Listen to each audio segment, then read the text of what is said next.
Welcome back to Blast Guys Reviews, and this is Saturday Toy Discussion Episode 4. This is where we are on our day off for all you working collectors, and we talk about what happened in the previous week, what we picked up, what's going on. So let's get started. So for G.I. Joe, there's not much news. I think it's kind of slow because of PulseCon in September. So the only thing is I've seen that there are rumors about a pre-order for a Vamp for G.I. Joe Classified at $129 on Big Bad Toy Store. I went to the site just to look and see if it was there, and I couldn't find it.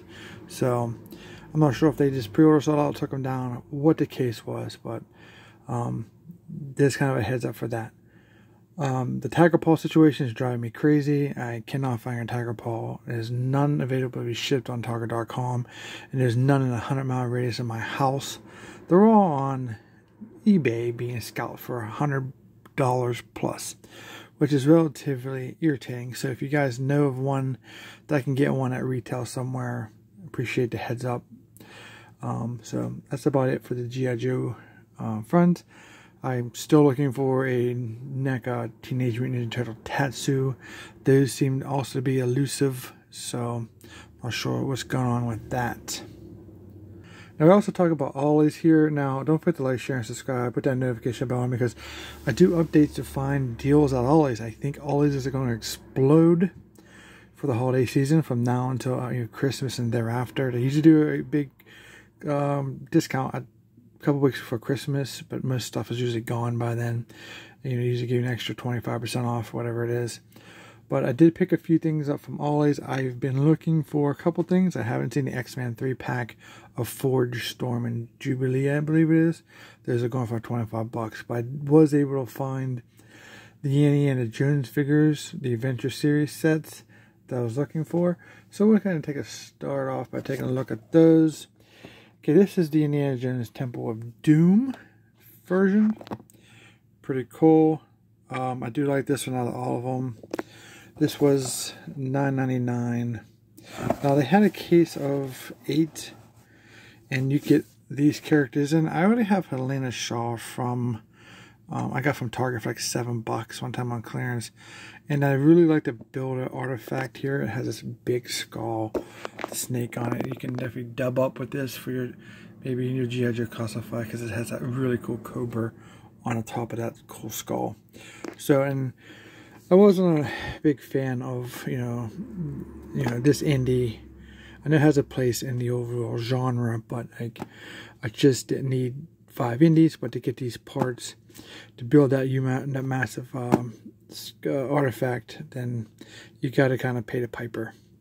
So they had all 5 of these. I picked up the 4 that I needed, and I'll show you those here real quick. But this is the box. The accessories are quite cool. I like this indie. I'm not really into the older Indiana Jones, but this is a cool one here. Kind of have like torn pants, kind of machete, and whip and gun. Both versions of the whip, and then the artifact piece, which is the jaw, but pretty cool nonetheless. And then we have the Indiana Jones Hypnotized, and I was kind of forced to buy. It's really just Indiana Jones with no shirt on.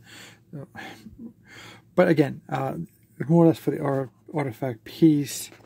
Here is the top of the box. Pretty cool. Again, $9.99, obviously. The back. It has some really cool accessories. You get these stones. That it's like a goblet, I guess, and a cool spear, whole weapon, satchel, some rope. So the accessories, I mean, the cost of accessories anymore, $10. I kind of looking at it that way. And then I do get the artifact piece to round out my overall build of artifact. Then we have Indiana Jones from the Tao of Destiny. I mean, it's a nice looking figure. Just wish it wasn't the older version. On this one, the accessories are kind of light. Again, $10. Pretty cool. You get the cool backpack with the rope in it. That's pretty tight. Then you get the snake cobra for it. That's one of the main things I wanted, but not a bad figure nonetheless. It's just I don't want 10 Indiana Jones. Just to get a definitive one, I guess, for my collection. And of course, one of the coolest little characters, we have Short Round. He's definitely well known in the Indiana Jones scene because he's one of those really cool kids that made the show pretty awesome. You do Indy's hat, some little voodoo doll, a cool torch knife, the back for the artifact skull, and a Short Round figure, which is pretty decent. Nonetheless, I do like this figure.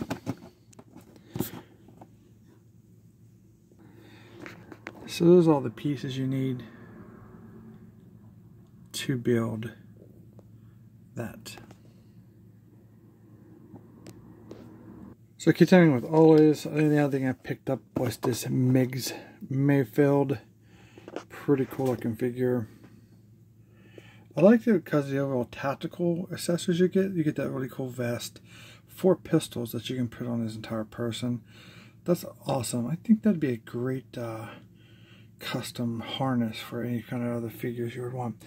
He was $9.99 also at Ollie's.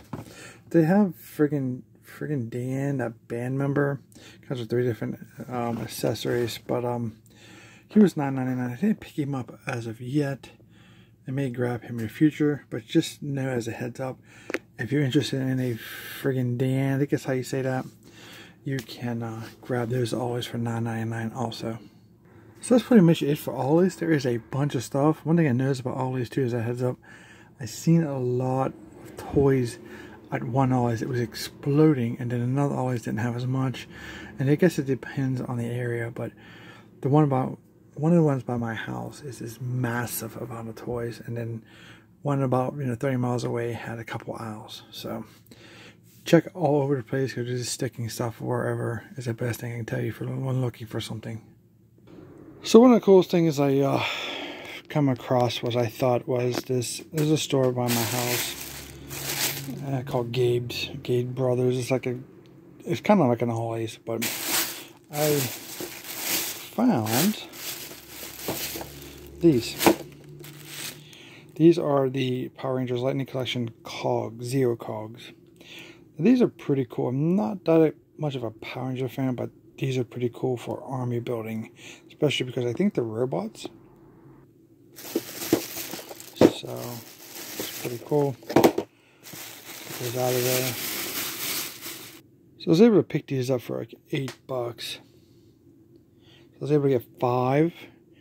They had 5. I actually have one I bought a long time ago for like $10 because I thought it was kind of cool. But it gave me a squad for roughly an extra $40 here. I have a squad of troopers to use however I see fit in my universe. And kind of give you an idea of what they look like. This is the one I have open. I've had it for a while. They're pretty cool. I like the color, the silver, the gold.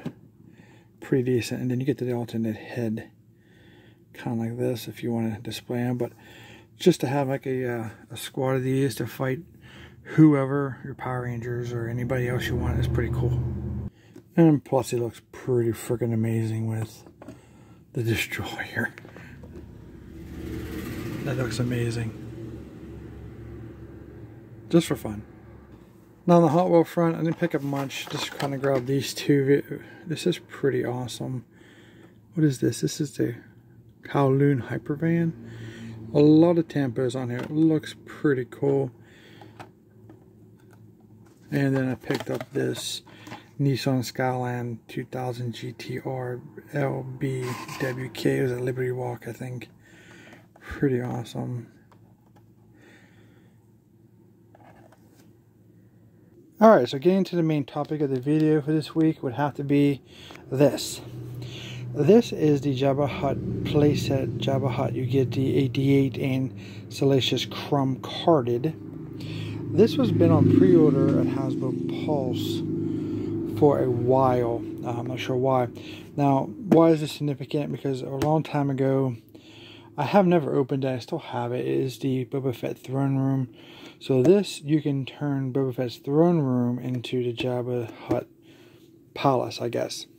So, and not any other of the thrones fit the Boba Fett throne room. So you need this base. And of course, this thing is highly overpriced. This thing was like $80 $9 or something. I think they charged me for this. It's just ridiculous. But here it is. Kind of irritated with it, but highly think it's overpriced. But you know, I want my Boba Fett throne room, which was like a non-crowdfunding HasLab in my opinion, because I mean, man, I have the Katana barge, and then I have some skiffs, and then if I have Jabba's palace, man, that's a collector's dream for anybody that collects vintage figures. But nonetheless, an necessary expense, I guess. And you can see here the background that they have of that set. I think you can still get the Boba Fett throne room Hasbro Pulse. It's like $200 or something like that. Just kind of what you get. I may do a review for this.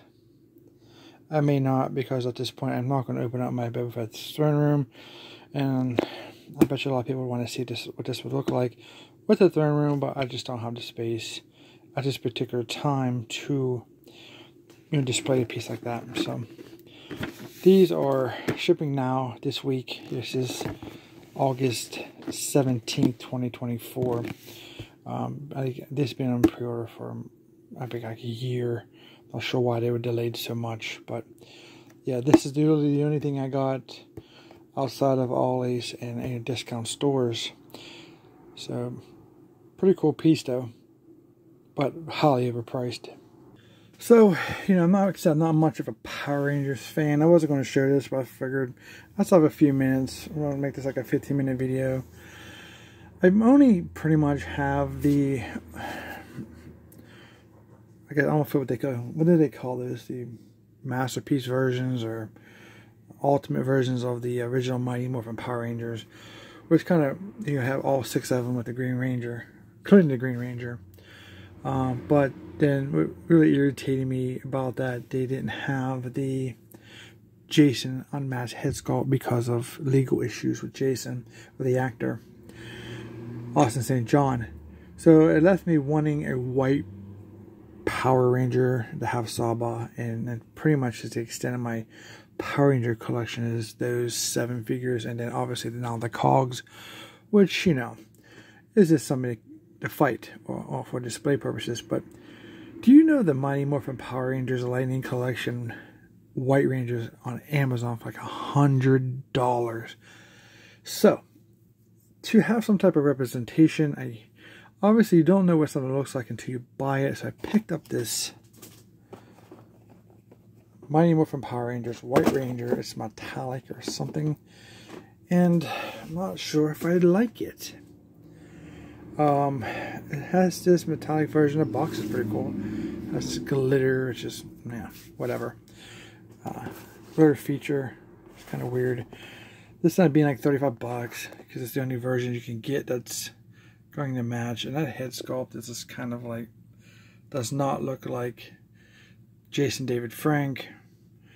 But this is a wasted effort, I think, into having a White Ranger from the Mighty Morphin Power Rangers to fill out my team of the original Power Rangers. I'm on the fence with this. Not sure if I'm going to keep it. I may return it. I don't know, but I'm not paying $100 for something that's just to complete a team. Which, who knows, we may find a White Ranger at Ollie's. Who knows? But, you know, not sure. What do you guys think? Think this will look good with those, what do they call those Power Rangers? Ultimate versions? The one they were like $35, and you got like the unheaded sculpt actors, updated colors and all that. They had the helmet sculpts, and you got those blast effects, you know, the lightning effects around their feet to sit on the ground. What do they call those? I don't remember. It's Saturday. I worked all week. I'm tired, so my brain's not working. Anyhow, there you go. So I want to keep this video about 15 minutes. So that's my week. So if you guys want to share in the comments what you guys picked up this week, or what you experienced this week. So we'll see what happens next week and next Saturday. So don't forget to like, share, and subscribe. Comment down below. Let me know what you think. And we'll see you guys in our next review. Have a great weekend.